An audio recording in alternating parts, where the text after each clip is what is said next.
Bismillahirrahmanirrahim. Assalamualaikum warahmatullahi wabarakatuh. Sampurasun.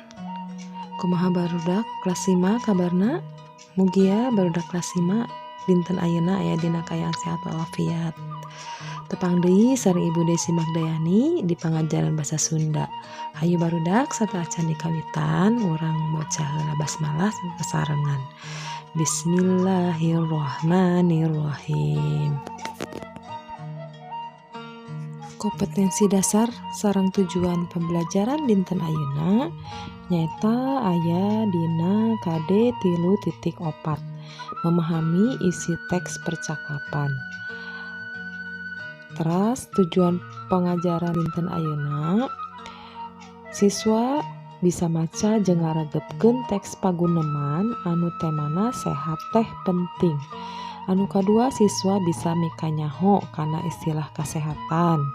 Anu katilu maluruh sasaruan kecap sinonim jeung lalawanan kecap atanapi antonim dina teks paguneman nu dibaca.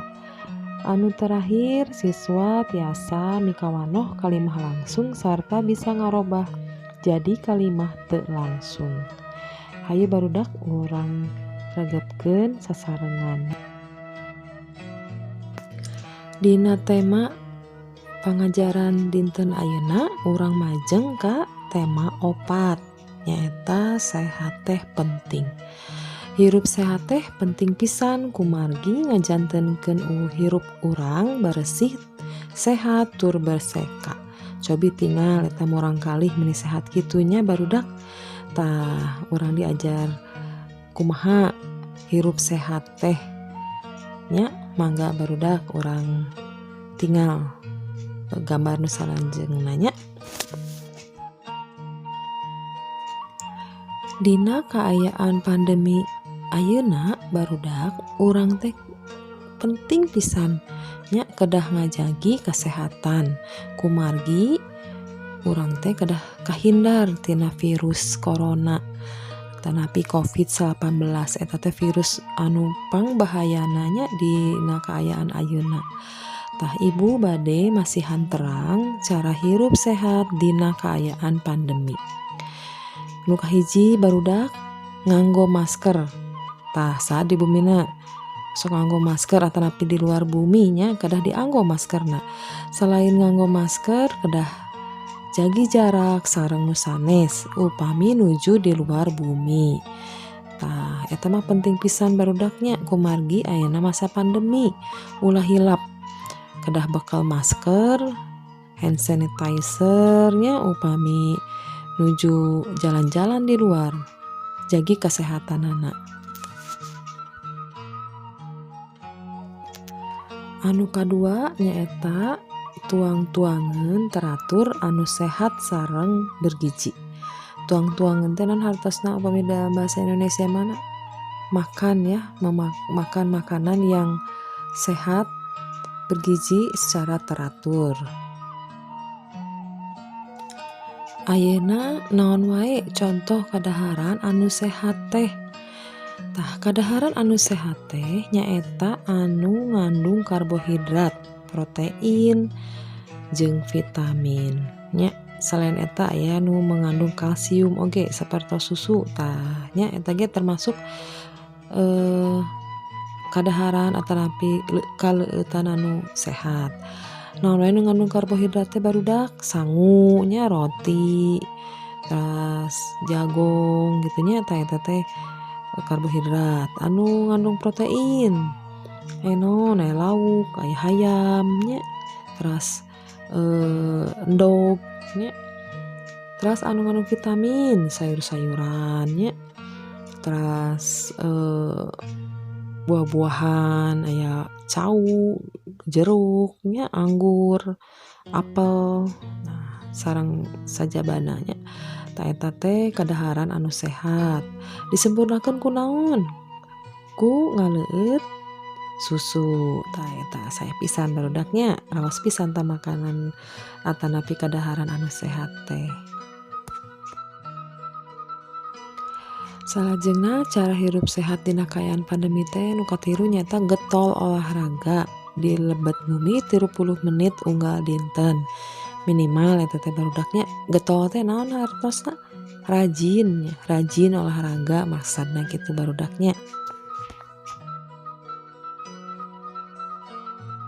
Salajengna majeng ka istilah kesehatan.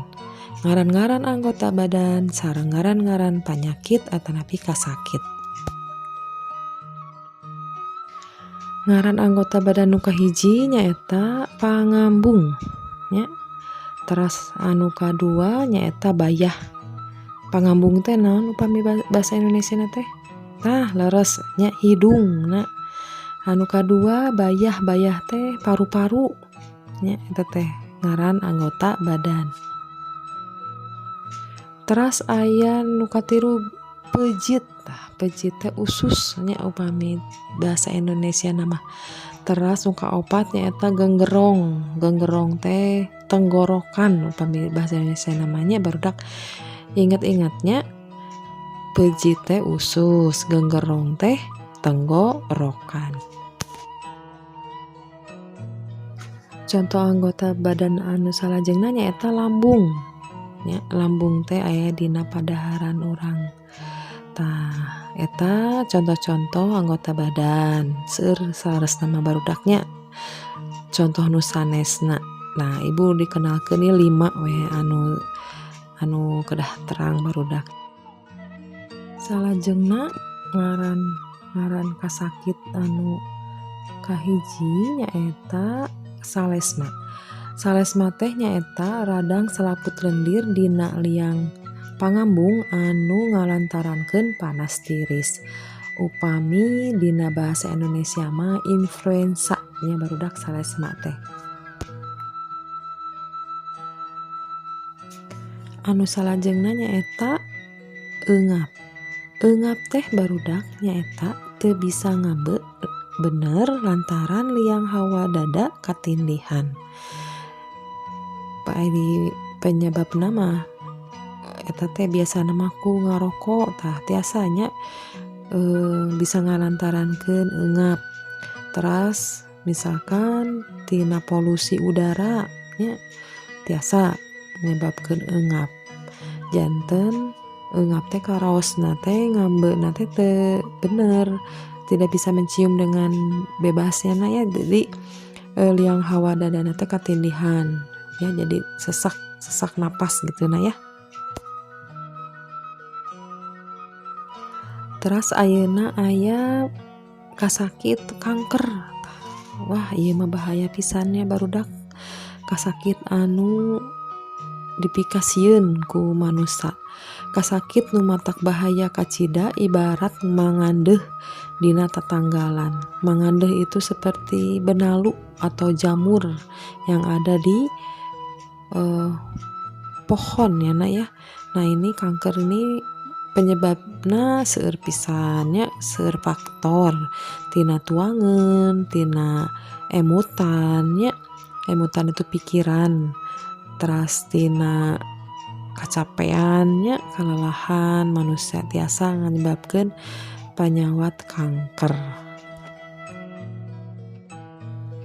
Tah ayeuna kumaha upami tos karaos panyawat nu tadi teh ulah diantep barudaknya. Tah upami tos karaos teu damang ripuh ulah diantep, enggal-enggal we dilandongan ka dokter. Kumargi dokter mah tos ahlina tiasa nyehatkeun deui urang nya nu pasti mah Allah nya anu nyehatkeun mah mung jalanna ti dokter. Tah barudak ulah dianggap heureuy nya upami aya karaos teu damang ripuh teh enggal-enggal we ka dokter. Hayu barudak urang hirup sehat, jagi kasehatanana supados jauh tina kasakit. Margi hirup sehat mah bakal ngajantenkeun hate urang teh tenang sareng tentrem nya. Memahami percakapan. Tah upami dina basa Sunda mah percakapan teh paguneman nya barudaknya. Tah ieu mangga dibaca aya paguneman judulna teh Rahma Gering. Tah ku ibu mah dicaritakeun we nya yeuna kesimpulanana dina paguneman ieu teh nyaritakeun yen aya barudak nuju ngalalobrol ngawartosan rencanganna teh aya nu teu damang. Ada anak-anak yang sedang berbicara dan ngobrol ya bercakap-cakap bahwa temannya itu tidak sekolah. Nah, mangga di modul aya barudaknya dibaca heula. Saatos dibaca di modul halaman 20 mangga dibuka modulna barudak. Tadi dinya teh aya latihan soal ngajawab pananya lumasar kana paguneman. Berarti tugas barudak ayeuna kedah dipahami heula eta paguneman teh. Tapi ku ibu bade dibahas di dieu we di video ieu nya ta ieu jawabanna barudak mangga di eusian we modulna. Materi salajengna nyaeta tentang sinonim. Sinonim teh hartosna nyaeta sasaruaan kecap atanapi persamaan kata. Dina pangajaran samemehna hidup fungsi diajar kecap lalawanan atau antonim teh. Ayeuna urang diajar sinonim. Naon barudak ari sinonim teh? Tadi ku ibu tos diwartosan. Tah eta leres barudaknya sinonim teh nyaeta sasaruaan kecap. Ibu bade masihan contoh kalimah sinonim. Nyaeta kasawat atanapi kasakit. Tah sami nya kasakit teh sami sareng kasawat. Ari mah kasakit nu ngaganggu naon? Tah ari mah teh panyawatnya sakit mah gitu ya nak. Ari mah kasawat nu ngaganggu naon? Naon jawabanna cing barudak? Nya leres nyaeta lambung atanapi padaharannya. Tah lambung tah eta teh anu biasana mah kasakitna teh mah nya.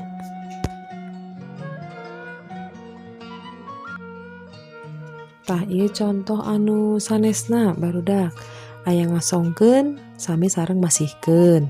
Pernah teh kantos, wales teh ripuh, eungap teh hese napas, ngambung teh ngambe nya. Tah ieu sami sinonimnya aya dina modul oge. Mangga dieusian heula. Pangajaran salajengna nyaeta urang diajar kalimah langsung. Dina paguneman di luhur loba kalimah nu awal jeung akhirna teh make tanda kekenteng atau tanda kutip. Eta kalimah teh disebut kalimah langsung. Kalimah langsung nyaeta kalimah nu diucapkeun langsung nu nyaritana ku nu nyaritana nya barudak.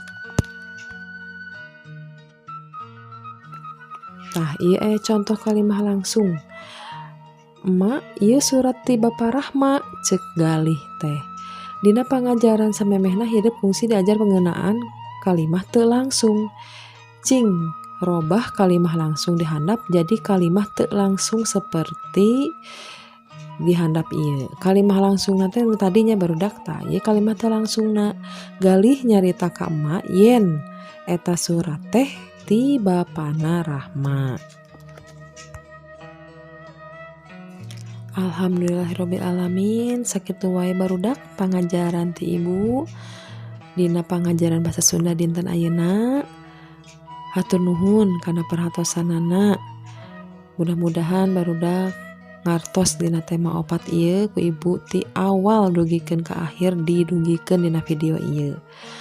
Tong hilap diajar nu rajin minggon payun barudak tos mulai pasnya penilaian akhir semester. Ibu doakeun sadayana lancar ngerjakeun soalna. Wassalamualaikum warahmatullahi wabarakatuh.